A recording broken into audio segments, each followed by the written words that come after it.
Hey y'all, welcome back to The Outlet. It's season 1 finale episode. Okay, and today it's so crazy. I know you guys, we've been doing this for like weeks now, and I'm so grateful to everyone that has been tuning in and has been watching. And today we have a special guest. We have Brittany here. Hi guys. She was my roommate at the retreat. Yes. Such a blessing. Yeah, and today she's going to be sharing her wisdom on her intimacy with God, and I just pray that this video blesses you as always, and let's just jump right into it. Okay. So what's your testimony? Basically, I grew up in the church all my life. I'm a PK, and you know, all the background about that, but I just really started to steer away from God, and mainly my freshman year and sophomore year of college, and it was like really a place where I just felt alone. So I just started to I didn't want to live that life no more. I didn't want to backslide anymore. I didn't want to run away from God. So I just, basically came back. I went to a life retreat, got the confirmation I needed, and bounced back stronger than ever. Like how was that transition for you?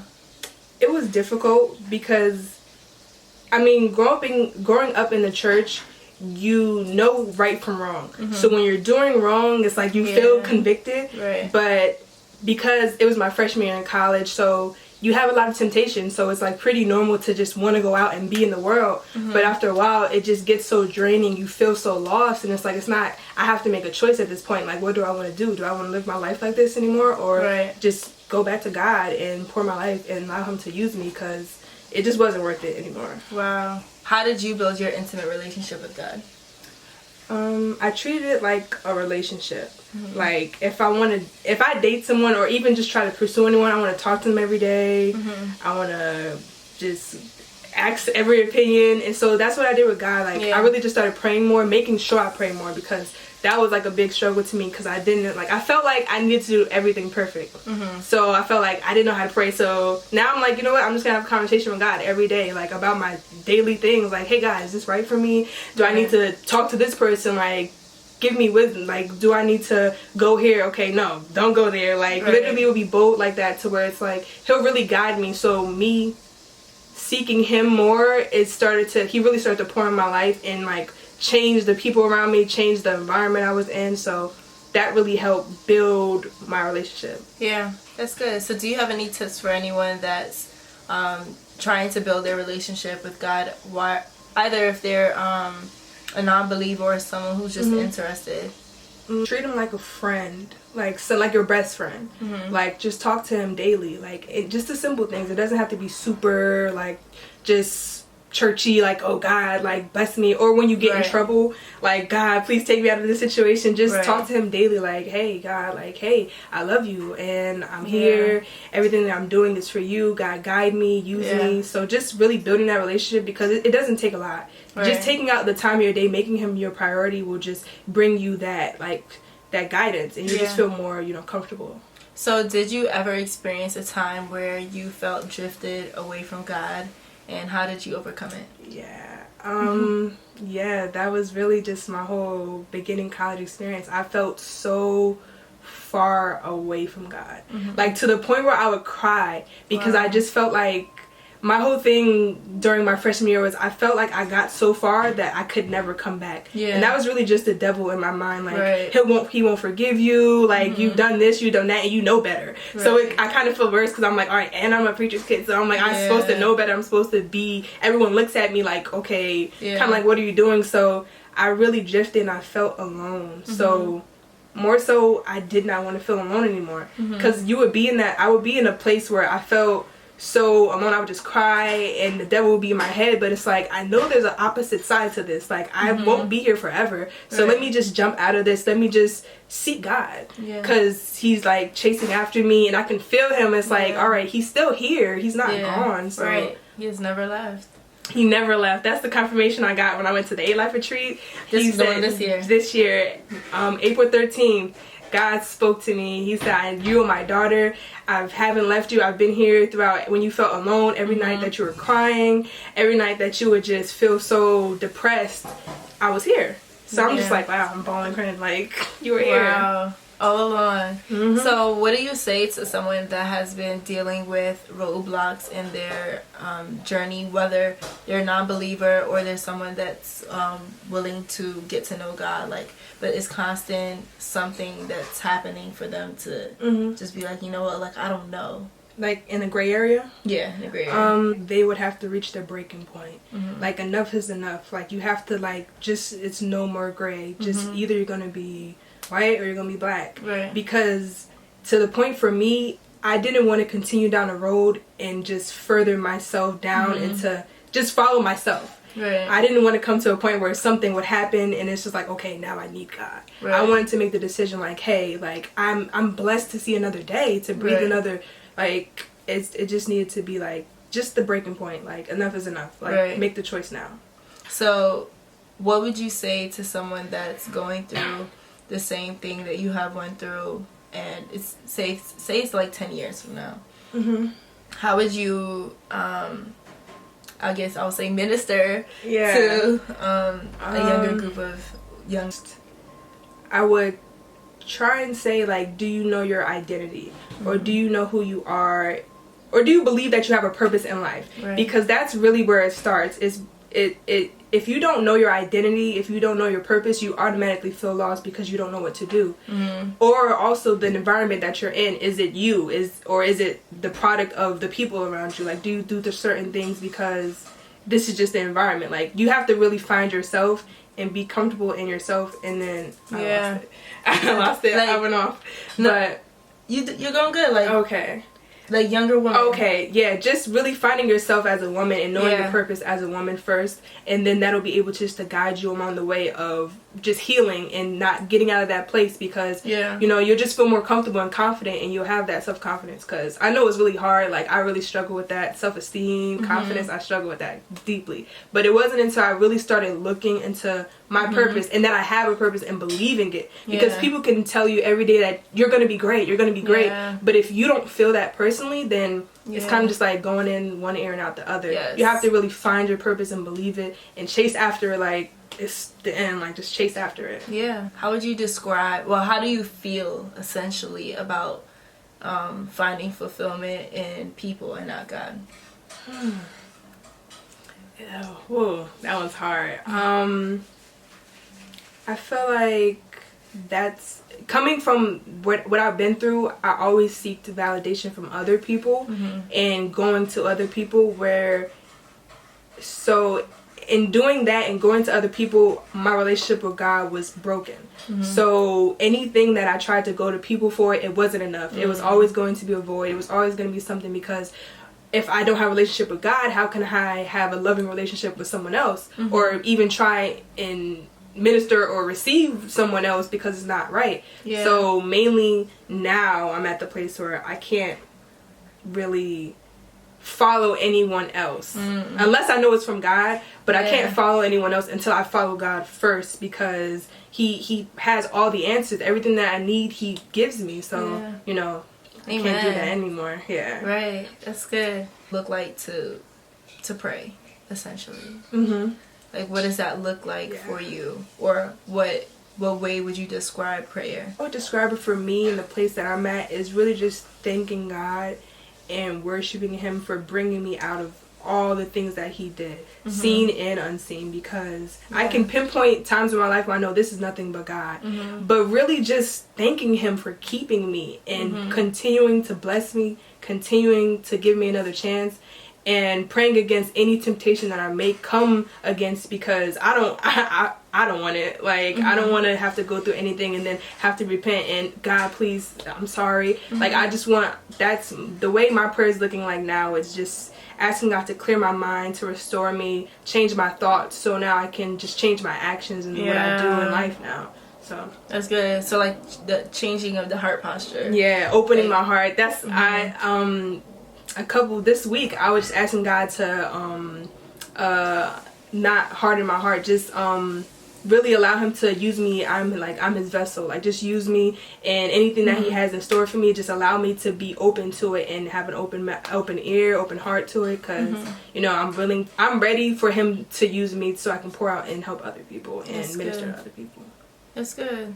So I know there's a lot of questions like coming into this, but you just led me into asking like what it is that made you say like, okay, like I'm ready to give up, sacrifice what I used to do for God and for, because you know we can't essentially be in the middle. Yeah, like, you have to pick a side. Either you're gonna be following God or you're not.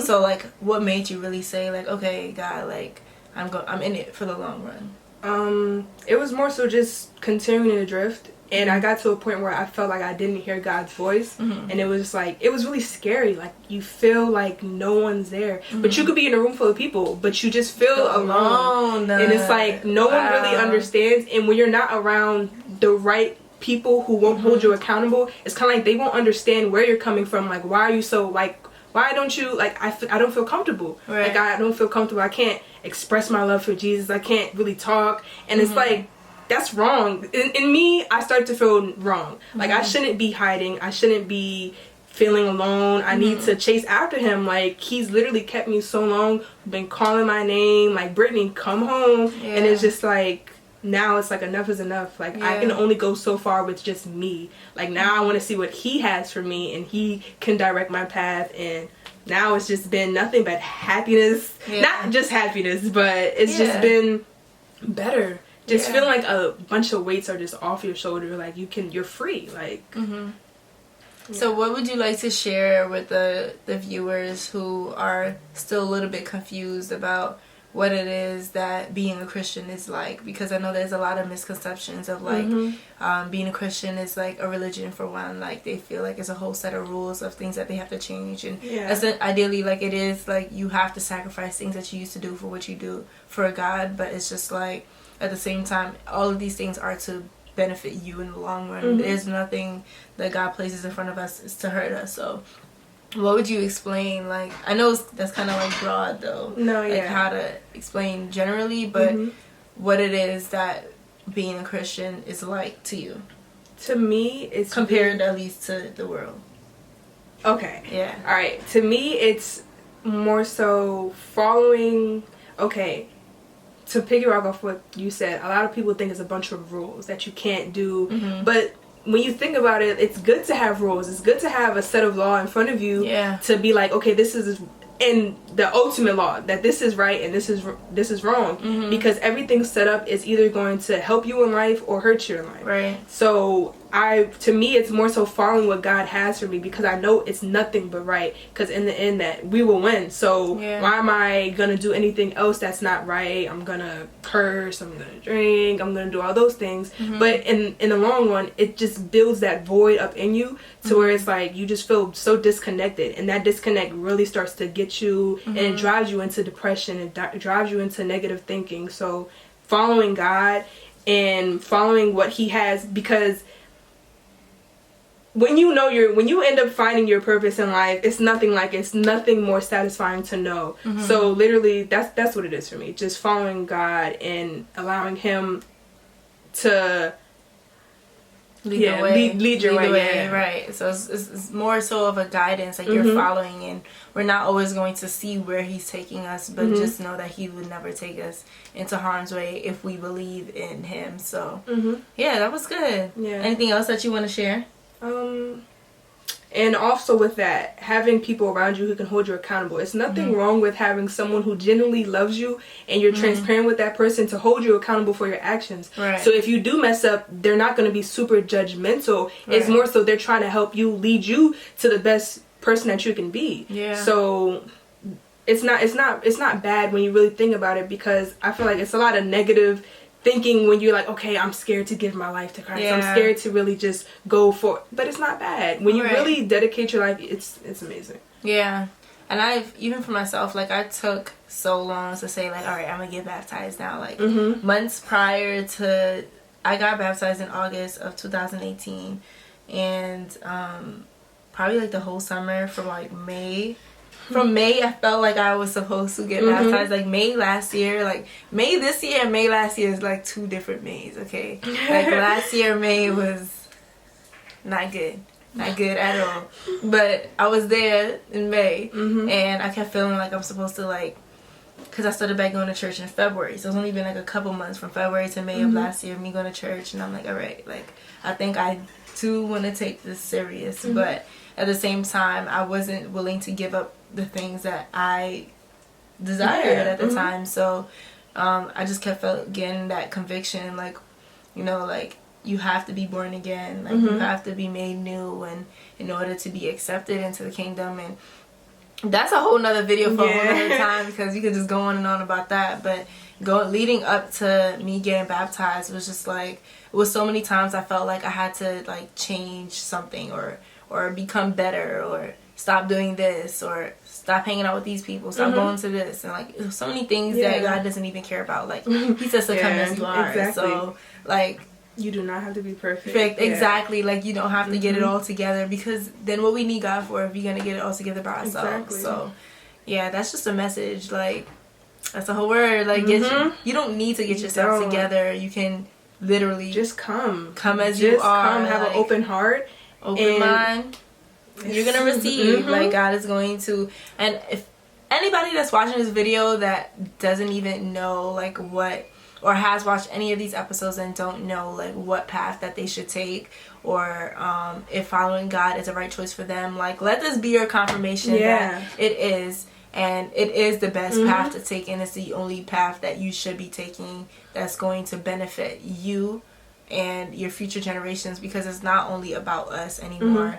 It's about our kids, family lines going down, and breaking those generational curses. And don't you feel like being a Christian and like just being on the journey with Christ, like, it's never solid about you. Like, you're either always preaching to somebody, like, even if you don't call it preaching, like ministering, you're speaking into somebody, you're speaking like, life into somebody. Like, we're always doing that. Like, it's a job all the time, and it's not a bad job. I wouldn't say like, I don't want to do it type of thing, but it's like, God is really using you, and he uses the broken, and he uses we're not the pain. perfect. Exactly. We are not perfect. Man, like, it has not even been a year yet. I barely know anything. Like, let me tell you this much. Summer's about to hit. Summer's about to hit. This is gonna be our first summer saved, and it's just like, as we enter like these transitions and these seasons, and just see like the works of God and what he's doing, and he really changes your heart posture and your way of thinking. And when you actually let him in, and he start changing the way you think, it's just like, wow, like, God is really here, because I would have never thought about this before. Like, it's amazing. Like, it's really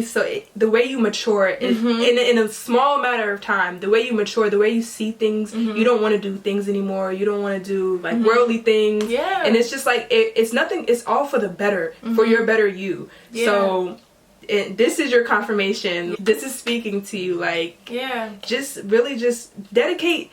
Try it. There you go. Yes. Dedicate time, and you'll feel the difference. You'll feel that conviction, and then you'll just go, just like me, full throttle. Like, hey, I'm done with everything that I used to do, and now I'm headstrong, going for God. Like, watching this video alone is like, it speaks into you. So even if you don't have like a home church, or you don't have Christian friends, or you don't have that community, all that we were speaking about, which is essential, you will get there, and you will. God will bless you with what you need. So being on this journey, I started off doing the same thing, like watching sermons. I was watching Sarah Jakes like all the time. Like, she was the one who was speaking into me when I didn't have nobody else around me to speak into me. So it's just like, little things like this is us ministering to you guys, and this is how we continue the cycle to God, is by ministering. So eventually, this person, whoever you are that this video is for, when you're watching this, you're going to be using this video as something that you're ministering to someone else later on. But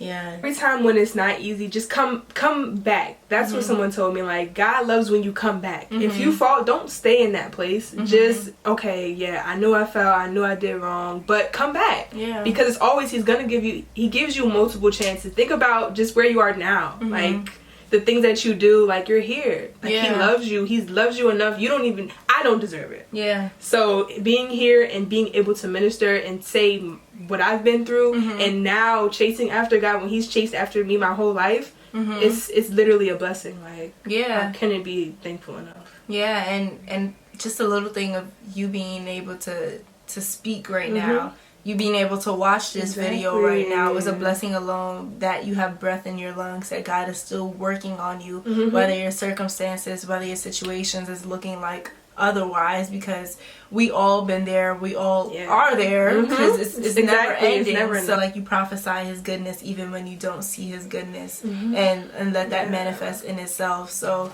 if you feel like, well, I've been praying, I've been reading my word, and I've been feeling like God isn't answering me, it's like, keep speaking in his goodness. Like, just keep going. Like, keep going. Keep going. Like, he's there. Like, he is really there, and he has his hand on you because you're still have breath in your lungs. He hasn't forgotten about you. And I know a lot of people always think that, God has forgotten about me. I didn't get this, I didn't get that. That means he probably mad at me. Like, exactly. That's exactly where I was. Like, I felt like, because I grew up in the church, I know right from wrong.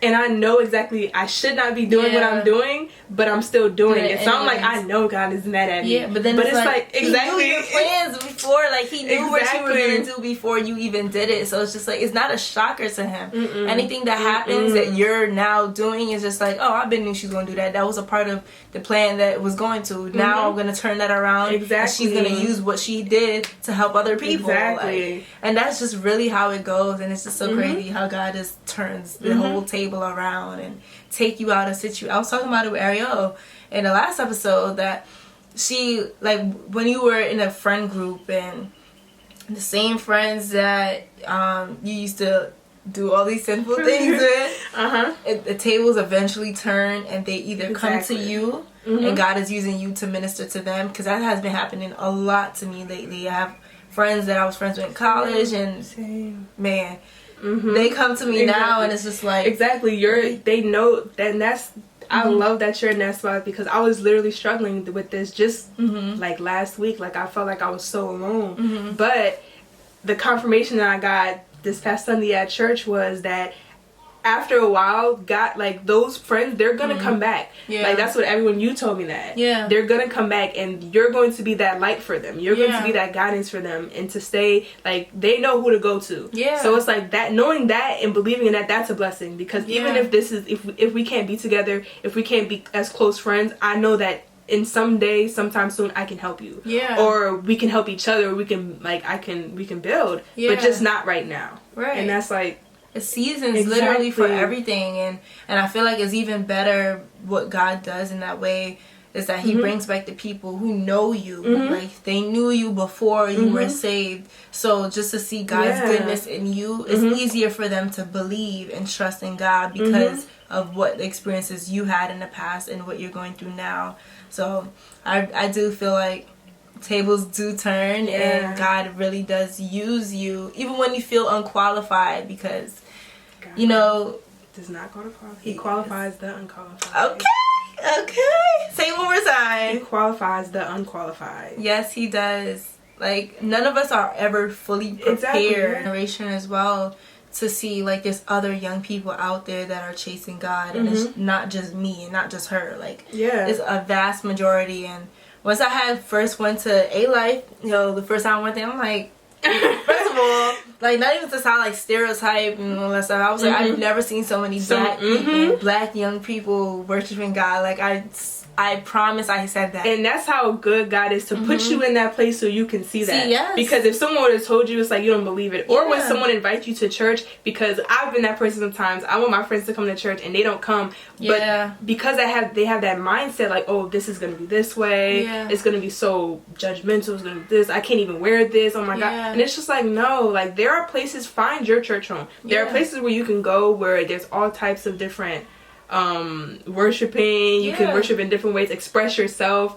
Like, I've seen the most, but that's how they worship God. And who are you to say that that's not right? And then, like, the dressing, the way that you come to church, like, I feel like it doesn't even matter. Like, as long as you're coming with an open heart and mind to receive that word, like, it doesn't even matter what you have on. I mean, like, as long as you have on clothes, like, it doesn't even matter. And it's like, we shouldn't even turn our backs on those who are coming dressed differently from us, or we just shouldn't do that. That's not our job. And as children of God, like, we should be the one to accept them, and what God had blessed us with, use it to help them. Yeah. So then that cycle could continue. Exactly. That's why I love that God put me through a lot of things, because now I know, I understand where people come from now. Because I used to be that person where I feel like, oh, I can't worship a certain way because it'll look weird, or people are looking at me. No one's looking at you. Well, and if they are, they don't need to be looking at you, because they need to work on themselves. But worship how you want to. Give God your praise, okay? Like, it does not matter. Don't look over your shoulder. Do what you have to do. You. Yes. Because don't let anyone stop your praise, okay? Like, okay. Yes. Thank you for coming. Thank you. This is so good. I'm so glad that you came. Yes, I'm glad. This is the last episode of season 1, Intimacy with God. I just pray that this whole season blessed you. And if you haven't seen any of the last episodes, be sure to click that playlist right here and go watch all of them right now. Share with your friends, share with your cousin, and I just pray that it blesses everyone.